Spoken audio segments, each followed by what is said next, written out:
কাকুনহাট পৌরসভায় ভয়ঙ্কর এক দরগা, যেখানে অনবরতই জিনেরা বিচরণ করে।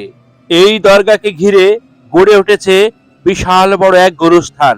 দিনের বেলাতেও এখানে সাউ সাউ শন শন শব্দ হয়। বন্ধুরা, আজকে আমি আপনাদেরকে দেখাবো কাকুনহাট পৌরসভার গা ছমছমে এক ভয়ঙ্কর দরগা, যেখানে এলে মানুষের শরীরের ঘাম ঝরে যায়।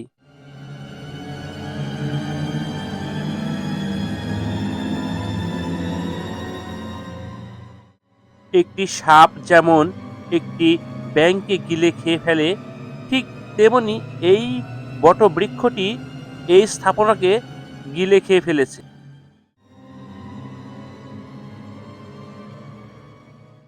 আপনি কতদিন যাবত আসেন? এখানে জন্মের পর থেকেই জন্মের পর থেকে আসেন জি। না? জন্মের পর থেকেই আসি। এই যে জায়গা, একটা দরগা প্রাচীন আমলের, এই জায়গা সম্পর্কে আপনি কতটুকু? জায়গা সম্পর্কে এটা ধরলেন যে আমার বাপেরাও বলতে না কিভাবে হয়েছে, শুনে যে রাতারাতি হয়েছে, রাতারাতি শুনি যে জিন টিন থাকে এখানে, তো মানুষের কোনোদিন সমস্যা হয়নি, কোনোদিনই সমস্যা হয়নি। সমস্যা হয়নি না, আগে আমাদের পাড়ার একজন ঝাড়ঝাঁটা দিত, বাতি জ্বালাতো। আপনাদের পাড়ার? জি, আমাদের গ্রামের ও বেঁচে আছে এখন, তবে এখন আর ওর সাথে কোনো সম্পর্ক নাই। জিন আগে আসতো, ওর সাথে থাকতো, এখানে কথা বলতো। ও, তার মানে উনি এখানেই থাকতেন আগে? হ্যাঁ, এখানে থাকতো, সন্ধ্যা সকাল আসতো, পরিচর্যা করতো? পরিচর্যা করতো। তো উনি আর আসে না? না, আর আসে না, এখনো বেঁচে আছে ওই। ও আগে কেমন ছিল পরিবার তার? সচ্ছল? যখন বিয়ে শাদী করেছিল না ওই, বিয়ে শাদী করতো? না, বিয়ে শাদী করার পর থেকে ও আর আসে না এখানে। তার আগে আসতো? তার আগে আসতো। কেমন সম্পদ বা কি আছে ওনার? ওনার কিছু নাই, গরিব মানুষ, কর্মজীবী, আগে আগে শ্রমিক কাজ, ও সকল তাই, এখনো তাই। কি যেন দিয়েছিল বললেন না? হ্যাঁ, দিয়েছিল, আবার হারিয়ে গেছে। আবার বলেন। হারিয়ে গেছে আপনার ওই কানের সোনার দুল, তারপর হাতে চুড়ি, বেটা ছেলে রেখে এগুলো দিয়েছিল ওই পরে তো। মানে এই জিনেরা দিয়েছিল? জি। তারপরে দেওয়ার পরে ওনারা ওটা ব্যবহার করতে? ওই নিজে নিজে ব্যবহার করতো, কখনো তুলে রাখতো, খুলে রাখতো। ওটা নাই? না, আর নাই, ওটাও নাই। উনি কার সাথে কথা বলে না? হ্যাঁ বলে, সবার সাথে কথা বলে। আমাদের সাথে বাসা? বাসা ওই পাড়ার ভেতরে, 1 কিলো হবে দূরে। 1 কিলো? উনি আসে, এখন বাড়ি দিলে পাবো? পাবেন না মনে হয়, এখন কোনটা আছে, মাঠেও থাকতে পারে, বলা যাবে না, গরু টরু চড়াই তো। তারপরেও এটা মানে আগে কেমন ছিল? আগে সুন্দর ছিল তো, এই ছাদটা সুন্দর ছিল, এখন ভেঙে গেছে। আগে আপনার ওই পরিষ্কার ছিল, গেট মেট ঢোকা যেত সব। এখন আর ঢোকা যায় না? না, এখন এই যে ভেঙে নষ্ট হয়ে গেছে গেট মেট সব। ভিতরে ঢুকতে নাকি? আমরা ঢুকেছি ছোটতে, আপনার মোটামুটি 15-20 বছর আগে ঢুকেছি। এখন আর ঢোকা? এখন আর ঢুকে নেই, এখন ঢুকার মতন পর্যায়ে নাই তো। বসে থাকা যেত সুন্দর, 2-4টা লোক বসে থাকা যেত ভিতরে। দূর থেকে দেখে মনে হবে এটা একটি গাছ, কিন্তু না, কাছে গিয়ে দেখতে পাবেন এই গাছের শিকড়ের আড়ালেই রয়েছে এই স্থাপনাটি।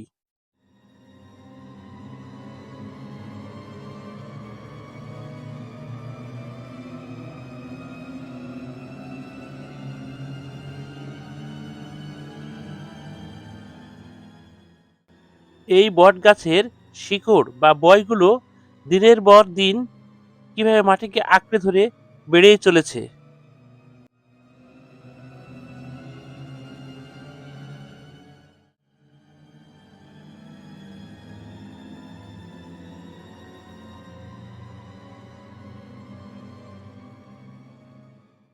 এই স্থাপনাটির গায়ে প্রাচীন ইটের গাঁথুনি বলে দিচ্ছে এই স্থাপনাটি কত হাজার বছর আগের, যা এখনো কালের সাক্ষী হয়ে দাঁড়িয়ে রয়েছে।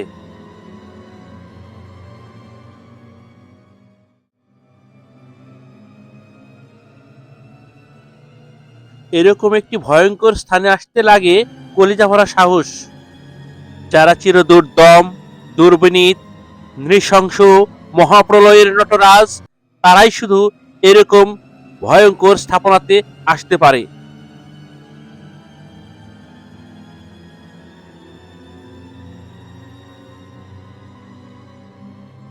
এই বৃক্ষটি কিভাবে এই স্থাপনাটিকে আষ্টে পৃষ্ঠে বেঁধে রেখেছে।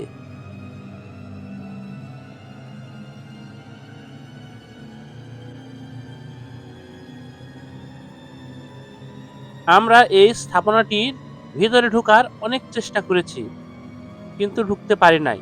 তাই বাইরে থেকে যতটুকু সম্ভব আমরা স্থাপনাটি দেখাইতেছি।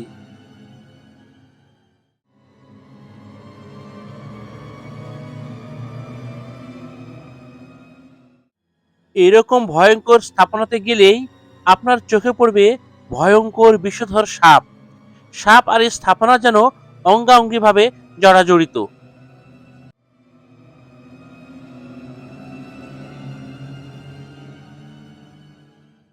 দেখুন বন্ধুরা, এই স্থাপনাটি এত পুরাতন হওয়া সত্ত্বেও এর নকশাগুলো রয়েছে এখনো অক্ষত, প্রজ্বলিত।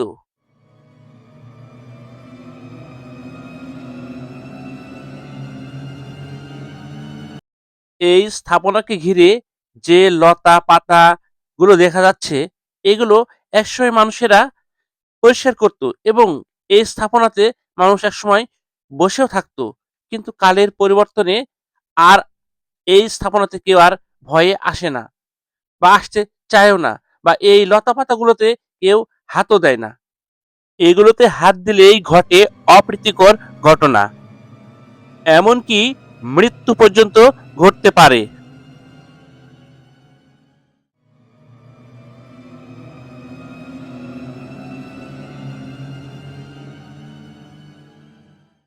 বন্ধুরা, আজকে আমি যে স্থাপনার পাশে দাঁড়িয়ে আছি, এই স্থাপনাকে ঘিরে এই কাকনহাট পৌরসভার উদ্যোগে এবং এলাকাবাসীর উদ্যোগে এখানে একটি বিশাল গোরস্থান তৈরি করা হয়েছে। এই গোরস্থানটি বিশাল আকার আয়তন বিশিষ্ট একটি গোরস্থান, যা আপনার চোখে কমই দেখা পড়বে। এরকম বড় গোরস্থান হয়তো এই এলাকার মধ্যে আর কোথাও নাই। প্রাচীন এই স্থাপনার সাথেই এই গোরস্থানটি নির্মাণ করা হয়েছে, যা এলাকাবাসীর জন্য অনেক ভালো কিছু হয়েছে।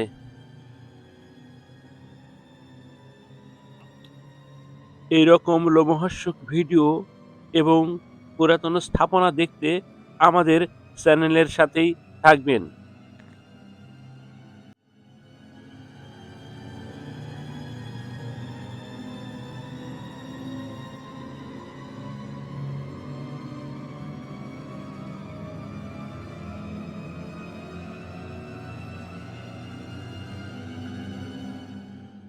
আজকে আমি আপনাদের যে স্থাপনাটি দেখালাম, এই স্থাপনাটি যদি আপনাদের ভালো লেগে থাকে তাহলে চ্যানেলটি সাবস্ক্রাইব করে সাথেই থাকবেন।